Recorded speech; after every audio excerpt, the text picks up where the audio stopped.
Mirë se erdhët.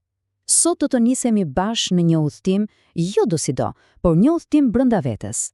Do të zbulojmë se si një simbol kaq i lashtë, kompasi, mund të jetë në fakt një hartë, një udhëzues modern dhe tepër i fuqishëm për të bërë secili prej nesh arkitekti vetvetes.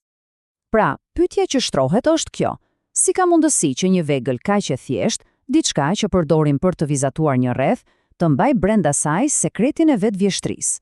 Duket e pabesueshme, apo jo?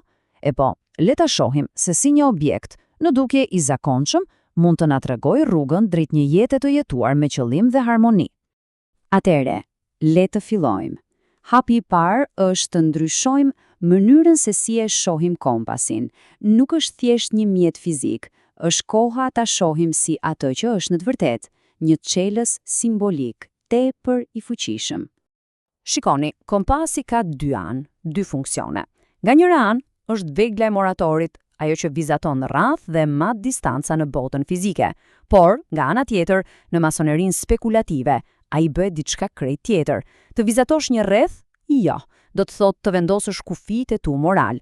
Të matësh distanca? Jo. Do të thotë të veprosh me drejtësi. Pra, fokusi zhvendoset nga bota jashtme tek ajo e brendshme. Ajo që dikur ishte një mjet për të gëndendur gurin, tani bëhet një mjet për të gëndendur karakterin. Mirë, atëherë, le të thellohemi tek mësimi i parë, ai më themelori që na jep kompasi. Bëhet fjalë për artin e vizatimit të rrethit ton, jo në letër, por rrethit ton moral. Dhe ja ku e kemi, e thënë qartë, ky është udhëzimi kryesor dhe thelbi i përdorimit të kompasit si një gujid morale. Të kufizojmë dëshirat tona, t'i mbajmë pasionet brenda kufive. Këtu, pikërisht këtu, fshihet sekreti i parë i vërtetive disiplinës.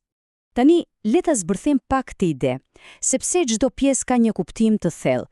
Pika qendrore, pika ku vendosim gjilpërën e kompasit, ajo përfaqëson vetveten, thelbin ton. Pastaj kemi rrezen, hapja e kompasit, kjo simbolizon shtrirjen e dëshirave, të impulseve. Dhe në fund, vetvija, rrethi që vizatojmë, çfarë është ai? Ai është kufiri. Kufiri i një jete të jetuar në harmoni, në etik, në ekuilibër. Por ka diçka tjetër. Kompasi pothuajse kur nuk shfaqet i vetëm. Gjithmonë e shohim në shoqërinë e drejtkëndshit. Dhe ky partneritet, kjo dyshe, na zbulon një mësim edhe më të thellë, mësimin e balancës mes shpirtit dhe materjes. Mendojeni kështu: këto dy vegla përfaqësojnë dualitetin ton. Drejtkëndshi, ai është për botën materiale, për trupin, për veprimet, për moralin ton në marrëdhënie me të tjerët, ndërsa kompasi është për botën ton të brendshme, për shpirtin, për qëllimet, për mendimet tona. Pra, njëri për botën përreth, tjetri për botën brenda nesh. Dhe këtu bëhet akoma më interesante, sepse pozicioni i tyre tregoj një udhtim. Në fillim, si nxënës, drejtkëndshi është sipër kompasit. Fokusi është te rregullat, te bota e jashtme.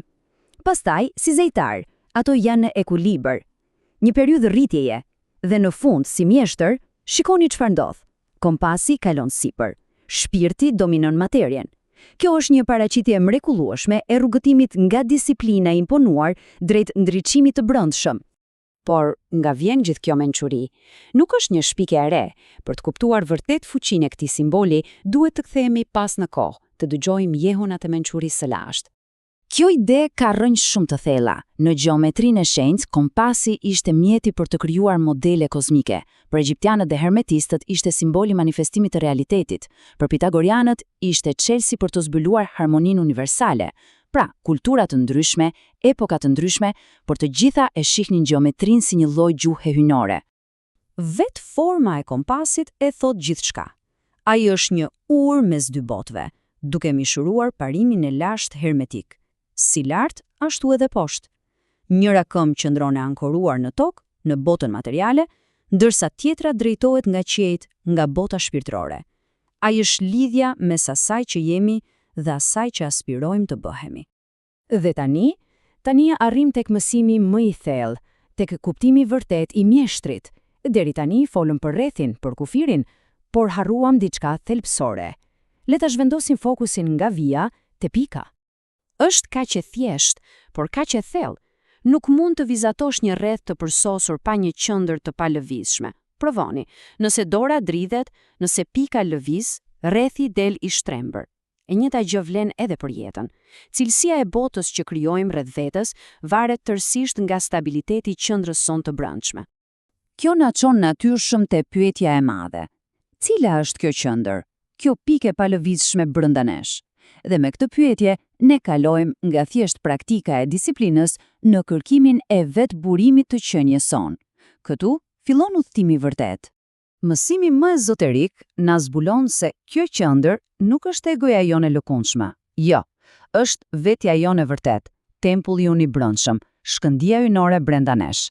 Dhe kur kjo qendër është e qëndrueshme, atëherë gjithë gota që krijojmë rreth saj bëhet harmonike. Qëllimi final pra nuk është thjesht të kontrollojmë dëshirat, por të gjejmë dhe të forcojmë këtë pikë të palëvizshme.